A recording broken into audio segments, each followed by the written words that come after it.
الله سبحانه و تعالی به قسم یاد میکنه به وقت.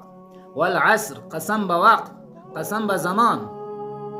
انسان کمی نگاه بکنه، توجه بکنه، فکر بکنه که الله سبحانه و تعالی به وقت قسم خورده، ولی ما از اوقات خود درست استفاده نمی کنیم. جهان غرب که امروز متمدن شده، پیشرفت کرده، در عالم ظاهر تعالی و ترقی نصیبشان شده، از اوقات خود درست استفاده کردن. او افکاری که امروز تیاره را ساخته، او فکری که سلاح‌های قوی را ساخته و به اختیار جهان غرب قرار داده که جوانهای ما خالی هستند از چنین افکارهای عالی. شاید چنین برنامه‌ها، سریال‌ها را هیچ نشناسند. شاید این برنامه‌هایی که در تلفن من شما جاسازی شده هیچ آشنا نباشند. مواد خود مصرف نمی‌کنم، بیهوده سپری نمی‌کنم.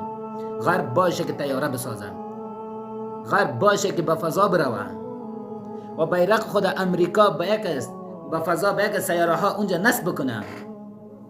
غرب باشه که صلاح بسازه و بر علیه اسلام قد علم بکنه. غرب باشه که اقتصاد خود بالا بره، به فکر تعالی و ترقی کشورشان باشه، ما باشه که جوانهای امت اسلامی وقت خود ضایع بکنن. این اندیشه را الله برای ما به خاطر ضایع پیدا نکرده که ما وقت خود ضایع بکنیم. وقت جوانها خیلی ارزشمند است. رسول الله صلی الله علیه و سلم میفرماید که دو نعمتی است که خیلی کثیر انسان ها قدر او دو نعمت نمیدانند. الصحت، اول صحت است. تا زمانی که صحتمند است، توانایی داره، قدرت داره، کار مفید، کار خوب انجام نمیده. وقتی که مریض درخواست میکنه یا الله مرا صحتمند بگردان تا کار مفید انجام بدم. والفراغ، فراغت است. قدر این فراغت انسان ها نمیدانند، جوانان نمیدانند، وقت خود ضایع میکنن با اوقات. پس الله سبحانه و تعالی وقت قسم خورده.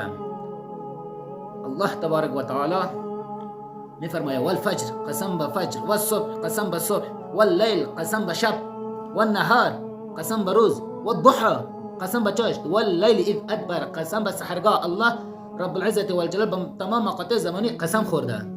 این قسم خوردن الله سبحانه به چاشت روز صبح به خاطر که وقت ارزش داره. جالب اینجاست که اونجا غرب به خاطر که افکارها